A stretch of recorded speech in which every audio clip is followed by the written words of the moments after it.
नमस्कार दोस्तों, स्वागत है आप सबको मेरे हिंदी चैनल में। और आज हमारे साथ एक डियर गेस्ट है, हमारे साथ ईशा का है, जो एक होम्यो डॉक्टर, एक हड्डियों का टीचर है दिल्ली से। नमस्कार मक्का। नमस्कार अमन्ना। हाँ, नमस्कार मक्का। तो आपको बहुत धन्यवाद और प्रणाम आज इस पॉडकास्ट में आने के लिए। हमने एक इंग्लिश वर्जन बनाया है, तो हमने सोचा कि आप लोगों के लिए एक हिंदी वर्जन भी आज बनाएंगे। बहुत अच्छा कर रहे हो ना। तो अक्का, हाँ, तो आपकी इजाजत से हम शुरू करते हैं। चरण, हाँ जी। हाँ, तो अक्का हम इंग्लिश हो सकता है ना? हाँ, इंग्लिश हो सकता है। हाँ, थोड़ा बहुत इंग्लिश भी will be there. Anyway, mine will be English here and there. हाँ, तो अक्का, तो इस पॉडकास्ट से हमारी ये इच्छा है कि हम हठयोग का टीचर्स और मेडिटेटर्स की जिंदगी में और जाने, बिफोर वो मेडिटेटर्स बने या सदगुरु को जानने से पहले वो कैसे थे, जिंदगी में क्या क्या घटनाओं से वो गुजरे, ताकि हम उन्हें और अच्छी तरह से पहचान सके। तो अक्का, हम आपसे शुरू करना चाहते हैं कि आप मेडिटेटर बनने से पहले आपके बचपन का कहाँ गुजरे, कैसा था, तो इसके बारे में अगर आप थोड़ी बहुत बात कर सकते हैं तो अच्छा रहेगा।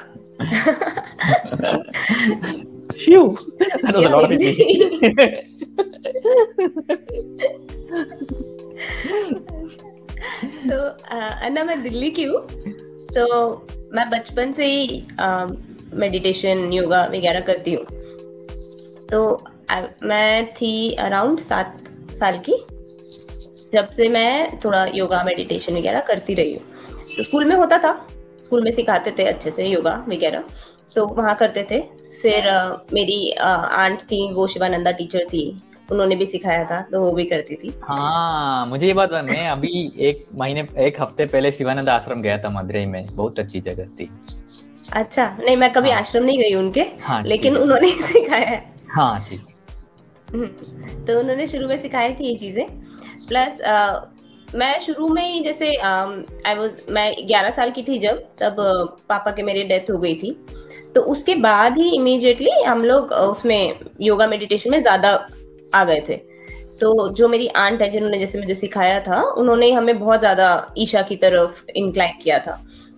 सो ऐसे ही हम लोग लाइक 11 साल की उम्र से ही हम लोग उस फील्ड में थे। बेसिकली विपश्यना किया था सबसे पहले 2.5 दिन का किड्स का। उसके बाद हम लोगों ने आगे की जैसे ईशा से जुड़े, ईशा की प्रैक्टिसेस की। लाइक 14 साल की थी तभी से शांभवी सीख ली थी, तब से शांभवी कर रहे हैं। तो इसलिए बहुत शुरू से ही ईशा से जुड़ी हुई हूँ और मेडिटेशन योगा से भी जुड़ी हुई हूँ। तो मेरा अलग बचपन अलग नहीं है, योगा मेडिटेशन के साथ ही बचपन जुड़ा हुआ है। तो उस समय सदगुरु खुद थे आपके प्रोग्राम में, या वो कोई टीचर्स थे जिन्होंने प्रोग्राम किया था? मैं वो इंग्लिश प्रोग्राम में, वो इंग्लिश पॉडकास्ट में वो पूछना भूल गया था। नहीं, सदगुरु नहीं थे, टीचर्स ही थे। काफी पुराने ईशा मेडिटेटर्स हैं वो थे। तो उन्होंने किया था वो प्रोग्राम। उस टाइम पे सदगुरु के साथ मैंने एक सत्संग अटेंड किया था आफ्टर वो उसके शांभवी के प्रोग्राम के बाद। उस टाइम पे जब मैंने प्रोग्राम किया था तब 7 लोग थे, मैं इंक्लूडिंग मेरे को इंक्लूड करके, और मेरी एक कजन है उनको इंक्लूड करके। तो टोटल 7 लोग थे जिन्होंने वो प्रोग्राम किया था।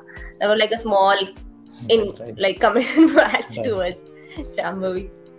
और सत्संग में कितने लोग थे उस समय? आज तो 10,000 20,000 लोग होते हैं सत्संग में, उस समय कितने लोग होते थे? कितने थे ये तो मुझे नहीं याद, लेकिन 10,000 वगैरह नहीं थे, मतलब होंगे कुछ 600 700 800 लोग या 9,000 के आसपास प्रोबेबली। इससे ज्यादा तो नहीं होंगे आई थिंक।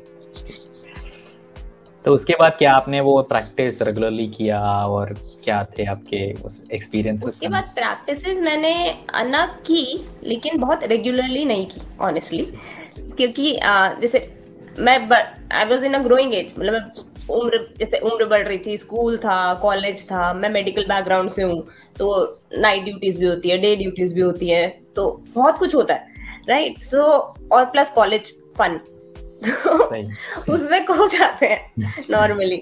लेकिन मैंने पूरी तरह छोड़ा भी नहीं था, मैं करती थी, मतलब हर कुछ टाइम में वापस पहुंच जाती थी आफ्टर कि वो करना है मुझे, ये नहीं होना चाहिए कि वो छूट जाए। उसके करने की वजह से there were many things I could handle in life.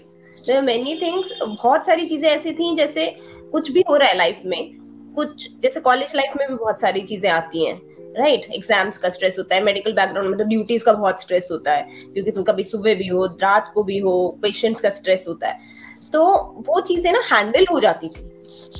मुझे उस समय रियलाइज नहीं हुआ कि वो इतनी आसानी से इस वजह से हैंडल हो रही है, बट बाद में जाके स्लोली जैसे मैं करती गई तो मुझे रियलाइज हुआ, और उसके बाद मैं उसको रेगुलर रखना शुरू किया था। इनिशियली रेगुलर नहीं थी, बट छोड़ती भी नहीं थी। ये नहीं होता था कि मैंने पूरी तरह छोड़ दी, ये कभी नहीं हुआ।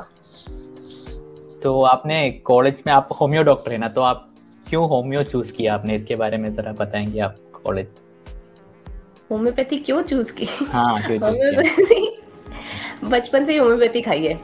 अच्छा। तो इसलिए इंटरेस्ट था होम्योपैथी में। आसान होता है खाना, मीठी गोलियां हैं, आसानी से खा लो, खुशी खुशी, कोई टेंशन भी नहीं है लाइफ में, साइड इफेक्ट्स नहीं होते कुछ भी, प्लस मैं ठीक हो जाती थी। मतलब ऐसा नहीं था कि मुझे विश्वास नहीं था, मैं ठीक हो जाती थी तो मेरे को विश्वास भी था, मेरे घर वाले भी ठीक हो जाते थे, तो मैंने हमेशा उसके असर ही देखे हैं। तो इसलिए मुझे डॉक्टर बनने का बहुत शौक था। मेरे डैड की डेथ हुई थी तो वो कार्डियक अरेस्ट से हुई थी, तो उस टाइम पे बहुत एकदम से सरप्राइजिंग वो था कि क्या हो गया ये अचानक। तो तब से ना मुझे डॉक्टर बनने का बहुत शौक था, लेकिन एलोपैथी मुझे सूट करती नहीं थी। मतलब मेरे को पेट में थोड़ा सा दिक्कत हो जाती है, मेरा स्टमक थोड़ा सेंसिटिव है, तो मुझे दिक्कत हो जाती है। It's not that allopathy doesn't work, जब बहुत इमरजेंसी होती है तो मैं खाती भी हूँ, लेकिन not a regular person for allopathy. और आयुर्वेद में बहुत दवाइयाँ खानी पड़ती हैं, तो homeopathy is simple and safe for me, so that's why इसलिए मैंने होम्योपैथी चूज की थी, बिकॉज जो चीज मुझे असर कर रही है, आई थॉट वो चीज दूसरों तक पहुंचनी चाहिए, इसलिए होम्योपैथी। तो उसके बाद आपने इमीडिएटली क्लिनिक शुरू किया या होम्यो का? नहीं, इमीडिएटली मैंने क्लिनिक शुरू नहीं किया। उसके बाद मैंने चैरिटेबल डिस्पेंसरी में काम किया था। चैरिटेबल डिस्पेंसरी क्या होता है का? चैरिटेबल डिस्पेंसरीज, कुछ लोग ना चैरिटेबल ट्रस्ट होते हैं ना, जैसे हाँ, कोई मतलब चैरिटी के लिए ट्रस्ट खोल देते हैं जहाँ पे लोगों को फ्री में ट्रीट करते हैं, लाइक मिनिमल प्राइसिंग में ट्रीट करते हैं, या फिर वहाँ पे 10 रुपए फीस लेते थे। तो वैसे करके चैरिटेबल डिस्पेंसरीज होती है, होम्योपैथी की भी होती है। तो वहाँ पे मैंने काम किया था जब पास आउट होने के बाद, तो मैं वहाँ पे पेशेंट देखती थी पहले। उसके बाद 1 साल बाद मैंने अपना क्लिनिक शुरू किया था। क्लिनिक शुरू करने के बाद फिर मैंने एक publishing house, there's a publishing house known as BJN Publishers, जो होम्योपैथी की ही बुक्स पब्लिश करते थे, so उनके साथ ज्वाइन कर लिया। एंड उनके साथ ज्वाइन करने के बाद I became the editor, senior editor there. So I was working on the books, जो सारी मेडिकल की जितनी बुक्स थी होम्योपैथी की, I was working on that, and plus journals, website, उन सब चीजों पे काम करते थे। And plus side by side मेरा क्लिनिक चल रहा था, बट देन फिर शादी हो गई तो क्लिनिक बंद करना पड़ा। तो वो बंद हुआ, लेकिन जॉब कंटिन्यू चल रही थी। उसके बाद कुछ सालों बाद जब लाइक कुछ इश्यूज हो गए एंड आई गॉट सेपरेटेड, उसके बाद मैंने अगेन चैरिटेबल ज्वाइन किया अलॉन्ग विद मेरी जॉब के। लेकिन तब मेंटल स्टेट बहुत अच्छा नहीं था, ऑब्वियस रीजंस। तो उसके बाद मैं ईशा में, मतलब दोबारा, मतलब मेरी आंट अगेन तो वो मुझे फिर से उन्होंने कहा you do samyama, you do hatha yoga, so वो चीजें उन्होंने मुझे कहा करो। तो 2019 में मैंने, नहीं 18 में मैंने hatha योगा किया था, योगासनास एंड सूर्य क्रिया। तो योगासनास और सूर्य क्रिया मैंने वो एक वर्कशॉप मॉर्निंग में अटेंड की, फिर ऑफिस भागो, फिर इवनिंग में थोड़ी देर बाद दोबारा आओ, दूसरी वर्कशॉप अटेंड करो, फिर ऑफिस जाओ, फिर घर आओ, उसके बाद चैरिटेबल जाओ। तो ऐसे मेरा शेड्यूल चलता था। तो ऐसे करके मैंने अपनी प्रैक्टिसेस करी थी hatha योगा की। जब मैंने hatha योगा की प्रैक्टिसेस करी थी, उस टाइम पे इनिशियली मुझे बहुत बोरिंग लग रहा था तो मैंने मम्मी को भी बोला, मम्मी बहुत बोरिंग है, मैं कैसे खत्म करूंगी। लेकिन एट द एंड, लास्ट में आते आते आई वाज, ऐसा एक रिएक्शन था, because I cried in the workshop. मैं लास्ट डे पे रो पड़ी थी। उसके बाद आके मैंने मम्मी को बोला, मम्मी ये खाली योगा नहीं है, मतलब खाली फिजिकल प्रैक्टिस नहीं है, इट इज बियॉन्ड दैट। तो इसीलिए मैंने टीचर ट्रेनिंग की थी, क्योंकि जब मैं चैरिटेबल्स में काम किया, अपने क्लिनिक्स में काम किया था, तो मैंने देखा था कि लोगों को खाली दवाइयों से वो नहीं ठीक हो सकते। मैक्सिमम पीपल आज के टाइम में या तो सेडेंटरी लाइफस्टाइल्स, वो सेडेंटरी लाइफस्टाइल मतलब बैठे बैठे वाला काम जो होता है ना, हर वक्त ऑफिस जाते हैं, बैठते हैं, टीवी के आगे बैठते हैं, कंप्यूटर के आगे बैठते हैं, तो बैठ के काउच पोटैटोस हो गए हैं। उस चक्कर में आधे से ज्यादा बीमारियां उस चक्कर में हो रही हैं, या फिर मेंटल स्ट्रेस की वजह से हो रही है। ठीक है, तो योगा इज समथिंग जो दोनों एस्पेक्ट्स में काम करता है, राइट? और वो एक पार्ट ऑफ लाइफ होना चाहिए, नॉट बिकॉज तुम एज फिजिकल प्रैक्टिस ले रहे हो, बिकॉज वो तुम्हें इमोशनली, मेंटली, फिजिकली हर तरह से बेनिफिट देता है। हाँ. तो ये मेंटल मेरा स्टैंड था जब मैंने हाथा योगा टीचर ट्रेनिंग की थी, बिकॉज मैंने खुद एक्सपीरियंस किया, क्योंकि मेंटली मैं एकदम से इतना परेशान थी। जो लड़की वो at the end of the workshop, मतलब मेरे को रोना आया, मुझे एट द सेम टाइम थोड़ा रिलैक्स भी लग रहा था, ऐसे ना अंदर से कुछ निकल गया जैसे होता है ना, वैसी वाली फीलिंग थी। तो उसको कंटिन्यू किया मैंने, साम्यामा किया उसके बाद 2019 मार्च में। तो मैंने कंटिन्यू किया साम्यामा के लिए, मतलब बहुत इंटेंसली हाथा योगा किया था। तो आई वाज वेरी फोकस्ड कि मैंने सुबह करके जाती थी, फिर ऑफिस जाती थी, शून्य वगैरह भी करती थी, फिर खाने का गैप मेंटेन करती थी। क्या अपना स्केड्यूल बता सकते हैं लोगों के लिए साम्यामा के बारे में? क्या स्केड्यूल आपने फॉलो किया था? तो यू मीन ऑफिस के साथ? हाँ, ऑफिस के साथ कि सुबह कितना घंटे आपने प्रैक्टिस किया, उसके बाद खाना कैसे, और यू नो, क्योंकि हिंदी में मुझे नहीं लगता साम्यामा के बारे में या उसके बारे में ज्यादा कुछ है। अच्छा, तो मैंने एक्चुअली में क्या किया था कि सुबह मैं उठती थी, मुझे 9 बजे ऑफिस पहुंचना होता था, तो मुझे लीव करना होता था घर से 8:30 बजे। मेरे घर से आधे घंटे का रास्ता है बाय स्कूटी। तो मैं 8:30 बजे अगर मुझे लीव करना है, तो मैं सुबह 6 बजे उठती थी, अपना फ्रेशन अप हुए, खाने वाने की प्रिपरेशन की, देन बाकी फिर मम्मा देख लेती थी। तो उतनी देर में मैं फिर प्रैक्टिसेस करती थी, मतलब जैसे सूर्य क्रिया कर लिया, शक्ति चलन, शांभवी। ठीक है, तो अराउंड 2 घंटे अप्रोक्सीमेटली निकल जाएंगे। ठीक है, फिर मैं 8 बजे, मतलब मैं 6 बजे भी नहीं उठती थी, एक्चुअली 5:30 बजे उठती थी, 5 साढ़े 5 बजे 5 साढ़े 5 बजे उठती थी। उसके बाद फ्रेशन अप होके खाने का थोड़ा सा देखती थी, फिर उसके बाद 6 बजे से बेसिकली मैं 8 बजे तक प्रैक्टिस करती थी। देन फिर वो थोड़ा बहुत खाने के लिए, मम्मी खाली पेट तो जाने नहीं देती है घरों में, तो खाने के लिए खा के फिर जाती थी ऑफिस। फिर वहां पे मेरा लंच होता था 1 बजे, तो अराउंड 1:30 बजे तक मैं खाना खत्म करती थी। तो 1 बजे से पहले जाके मैं शून्य करती थी, फिर 1:30 बजे तक खाना खाया, 5 बजे ऑफिस खत्म हुआ, घर आके मैं अपनी प्रैक्टिसेस करती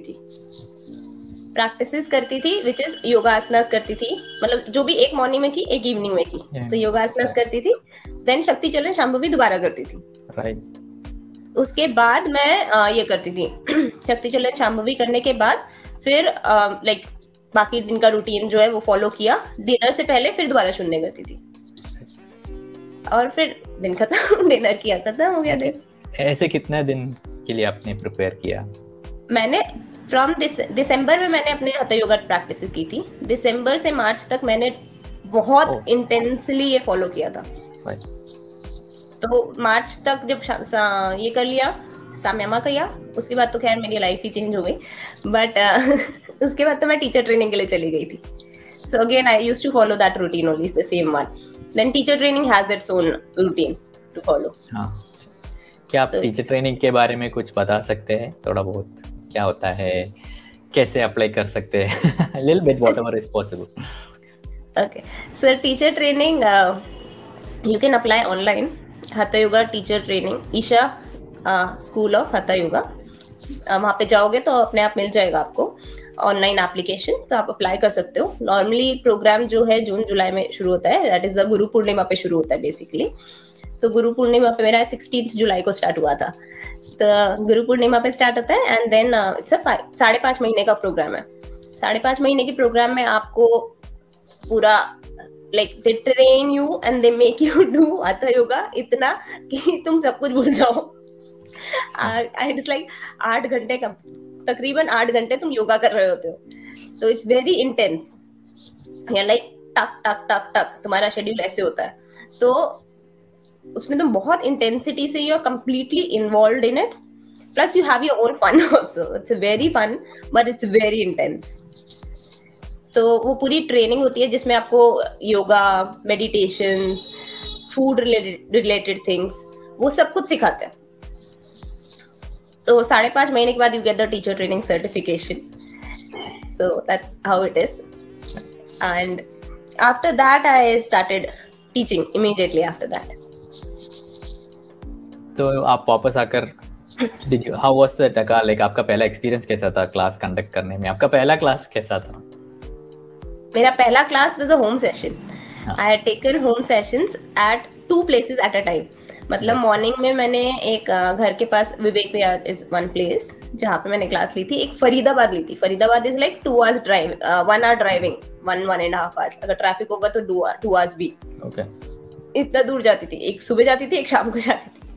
तो फर्स्ट क्लास मैंने ली थी दोनों की योगा आसनास. और इट्स लाइक मॉर्निंग जाओ, 5 बजे मैं निकलती थी घर से and I used to go there, set up the whole place and उसके बाद उनकी क्लास लेती थी. क्लास लेने के बाद वापस आती थी, अपनी प्रैक्टिसेस करती थी. उसके बाद मेडिकल का था थोड़ा सा, तो पेशेंट्स वगैरह होते थे वो देखना था. उसके बाद शाम के लिए क्लास के लिए निकल जाती थी, फिर वहां से आती थी.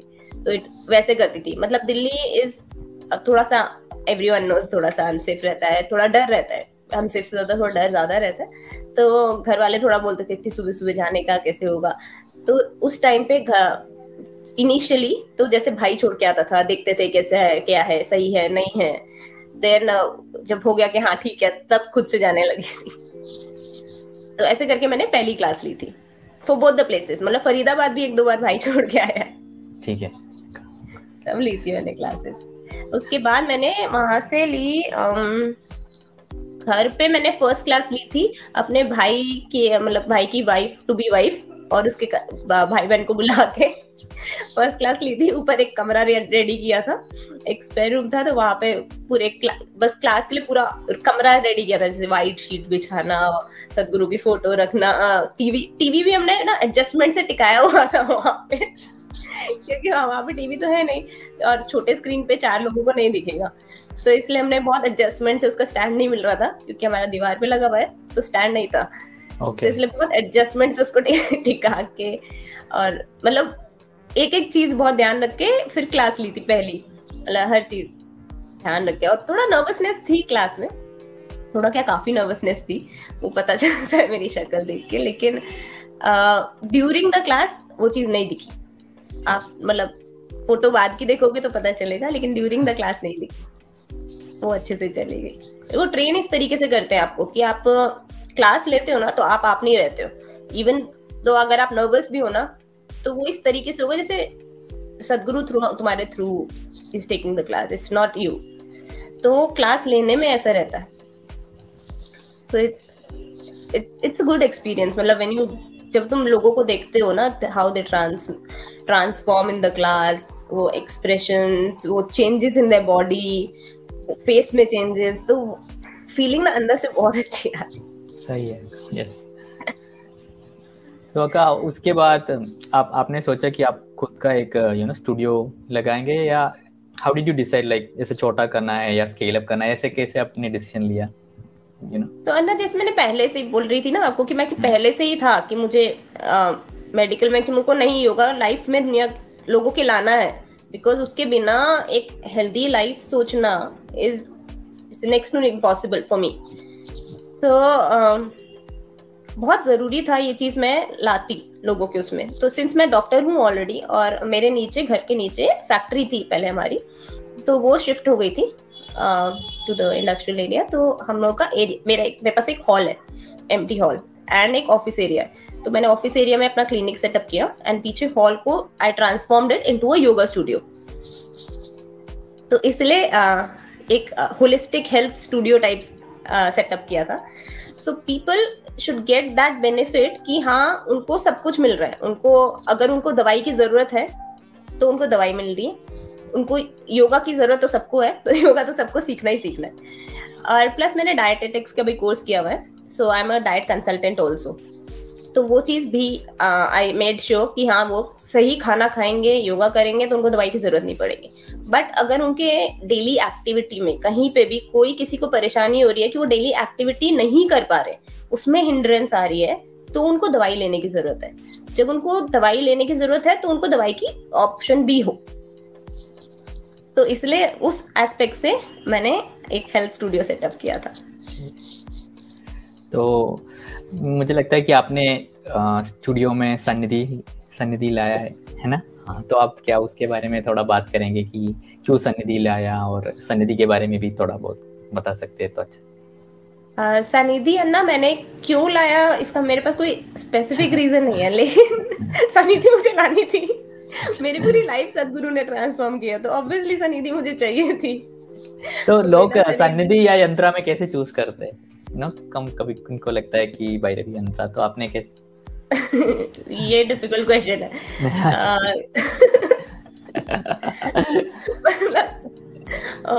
ऑनेस्टली मेरे पर्सपेक्टिव से अगर मैं अपनी बात करूं, आप को सोच लेना, अगर ये डिलीट करना है तो डिलीट कर देना। मैंने फाइनेंशियल उस पे एस्पेक्ट्स पे सोचा था, क्योंकि मेरे पास इतने फाइनेंसेस नहीं थे कि after the training I could invest in यंत्रा।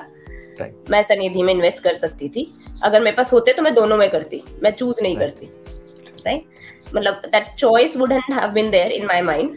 लेकिन मेरे पास फाइनेंसेस इतने नहीं थे कि मैं यंत्रा ला सकूं, इसलिए मैंने कि एक चीज तो होनी चाहिए, तो सनिधि थी।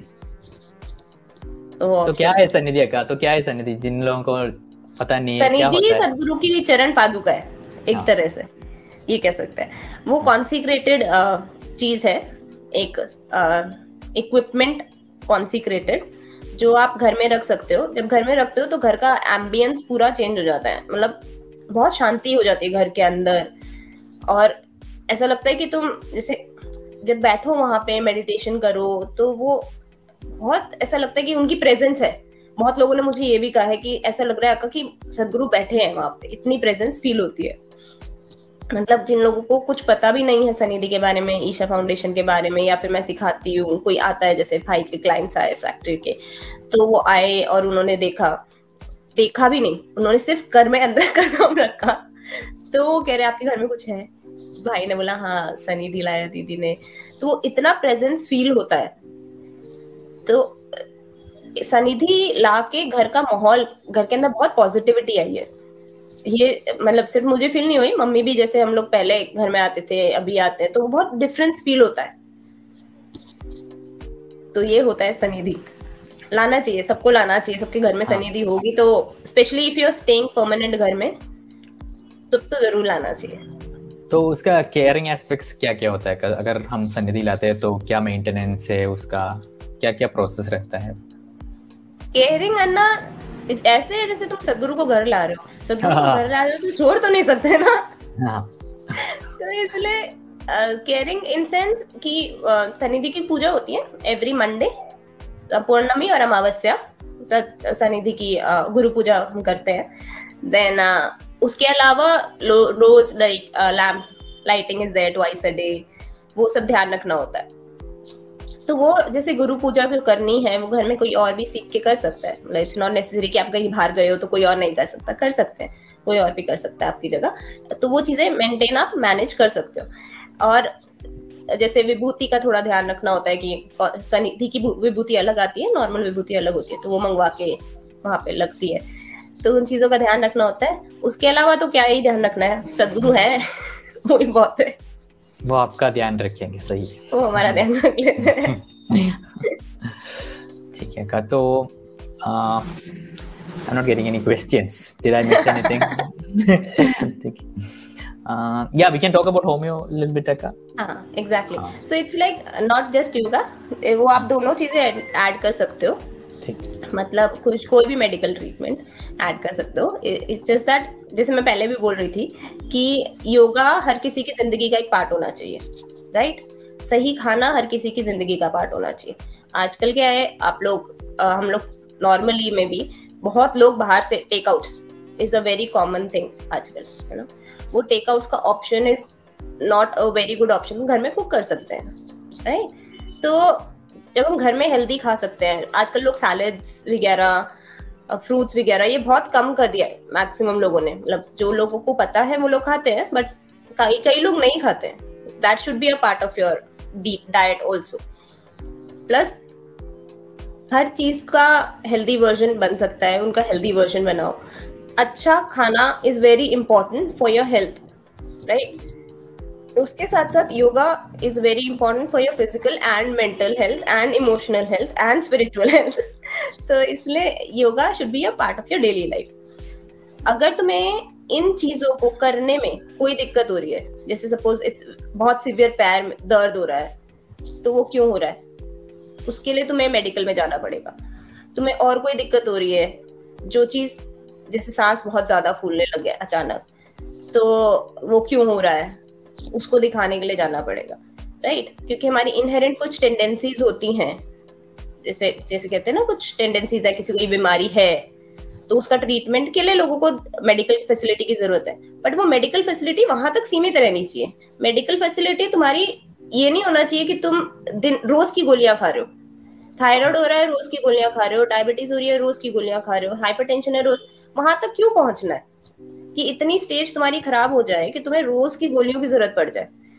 उससे पहले ही अगर तुम्हें पता है कि तुम्हारी इनहेरेंट टेंडेंसी ही ये बीमारियां हैं, तो अपनी जिंदगी में वो चेंजेस लाओ कि वहां तक पहुंचो ही ना। ये बहुत जरूरी चीज है। और अगर शुरू भी हो गई है, सपोज तुम्हें दिख रहा है कि हाँ तुम डायबिटीज की तरफ जा रहे हो और इनिशियली शुरू हो गई है, तो अगर तुम ये चीजें इनकॉर्पोरेट करते हो डाइट में, बहुत लोगों ने डाइट चेंजेस करके अपनी डायबिटीज को कंट्रोल में रखा है। बहुत लोग योगा डाइट उससे कंट्रोल में रहता है, ठीक है।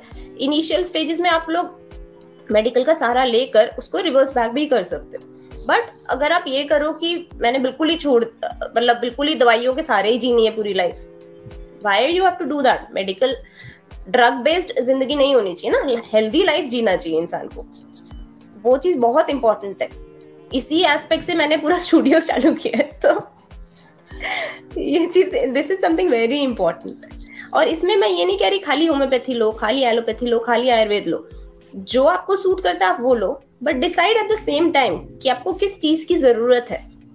होम्योपैथी, आप जो पूछ रहे थे कि होम्योपैथी क्या है, क्यों है, तो होम्योपैथी एक इंसान को इंडिविजुअली ट्रीट करती है। होम्योपैथी एक पार्ट को ट्रीट नहीं करती है, एक ऑर्गन को ट्रीट नहीं करती है।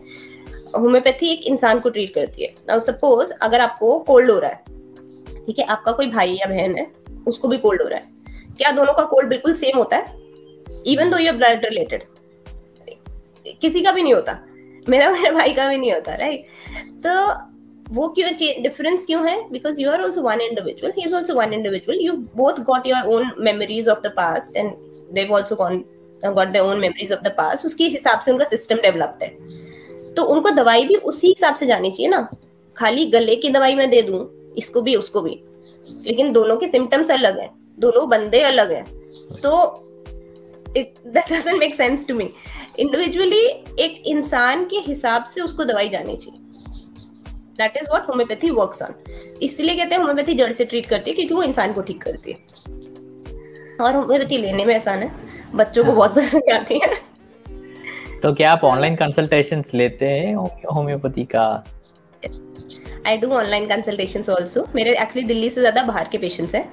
मैं ऑनलाइन कंसल्टेशन लेके दवाई कुरियर कर देती हूँ।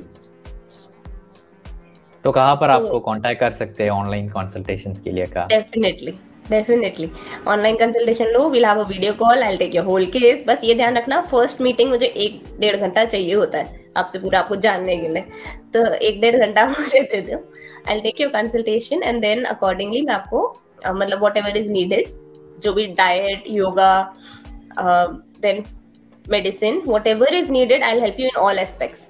अगर वहाँ पे टीचर, आप सपोज किसी और जगह से हो, जैसे फॉर एग्जांपल रिसेंट मेरे पास एक पेशेंट आई थी, शी वाज फ्रॉम पुणे, तो उसको मैंने कुछ प्रैक्टिसेस बताई थी सीखने के लिए, तो उनको फिर वहाँ के टीचर का कांटेक्ट दे दिया था कि आप इन टीचर से कांटेक्ट कर लो।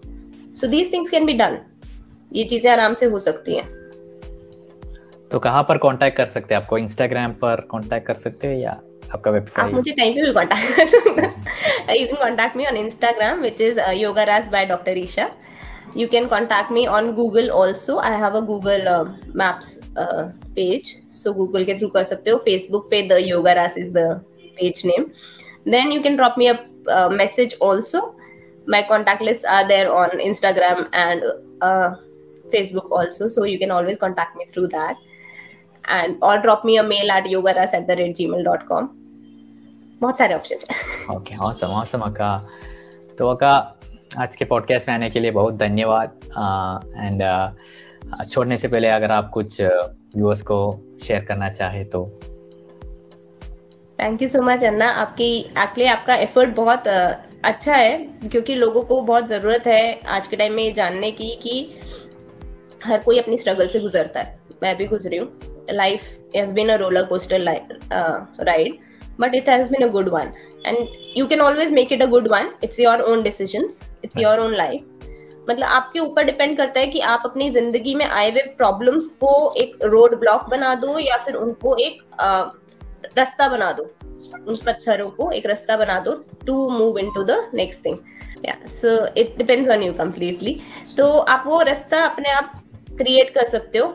जो भी प्रॉब्लम्स आए उनको फेस करके just move on and learn to be happy with those. मतलब लोग ना हंसना भूल गए हैं या फिर प्रॉब्लम्स को सर पे इतना चढ़ा लेते हैं कि वो उनके लिए खुशी एक चीज होती है जो ढूंढनी पड़ रही है।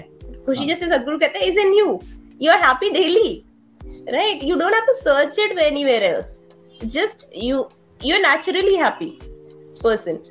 सो वो ढूंढो मत, it just you have to be happy, whatever happens happens, it's okay, it's life. वो सदगुरु की कोट है ना, I am very fond of that quote, life is just don't be dead serious about life, it's just a play. That's an awesome quote, and if you actually make it a part of your life, and पता भी नहीं चलता है कि हाँ actual में life is that. मतलब मैंने बहुत मुश्किल उसमें सीखा है, मैंने भी बहुत सारी चीजें फेस की हैं, उसके बाद ये चीजें सीखी हैं। तो I don't want people to go through all that और उसके बाद सीखे। हाँ, पहले से ही they should know that that's a fact कि हाँ लाइफ में जो मर्जी हो, ठीक है, हो रहा है, इतना दुखी होने की कोई सेंस ही नहीं होता है। एट द एंड तो मरना ही है। हाँ सही है। तो छोड़ने से पहले मुझे एक प्रश्न आपसे और पूछना है कि आपने बोला कि आप 2-3 घंटे प्रैक्टिस करते हैं, तो जब कोई पहला शुरू करता है तो मैं भी वीडियो सुनने का तो उनको लगेगा अरे मुझे भी इतना प्रैक्टिस क्या करना पड़ेगा। सो नहीं हाँ, initially you don't have to practice इतना घंटे। वो तो मैंने बहुत कुछ किया है और मैं बहुत ज्यादा, मतलब मैं खुद टीचर हूँ तो मेरे को अपने आप को रखना पड़ता है इससे ज्यादा, तो इसलिए मैं बहुत फुली प्रैक्टिस करती हूँ। बट छोटी छोटी प्रैक्टिसेस होती हैं, जैसे शांभवी सिर्फ 21 मिनट की प्रैक्टिस है। इनिशियली शांभवी सीख लोगे तो सिर्फ 21 मिनट ही तो देना है, वो कर सकते हो। अगर सपोज सिंपल प्रैक्टिस सीख ली सूर्य क्रिया की, सूर्य क्रिया में आधा घंटा इज व्हाट यू टेक, वो सीख लो। जितना टाइम आप दिन भर में निकाल सकते हो फॉर योगा, उसके हिसाब से अपनी प्रैक्टिसेस सीखो। ये मत करो कि मेरे को 3 घंटे देने पड़ेंगे, हरे राम मैं नहीं कर सकता। वो चीजें नहीं होनी चाहिए। वो आप देखो आप दिन भर में कितना टाइम दे सकते हो, उस हिसाब से अपनी प्रैक्टिसेस सीखो। hatha योगा प्रैक्टिसेस भी हर प्रैक्टिस अपना टाइम लेती है, तो वो प्रैक्टिस सीख लो जिसमें आपको जो उतना टाइम आप दिन में दे सकते हो। Don't go for multiple things. जो चीज कमिटेडली कर सकते हो वो करो, नहीं कर सकते वो वाली मत करो। लेकिन एक चीज सीखी तो उसको अपना पार्ट ऑफ लाइफ बनाओ। ऑसम अक्का, बहुत धन्यवाद अक्का आज पॉडकास्ट करने के लिए। Thank you so much. Thank you, नमस्कार।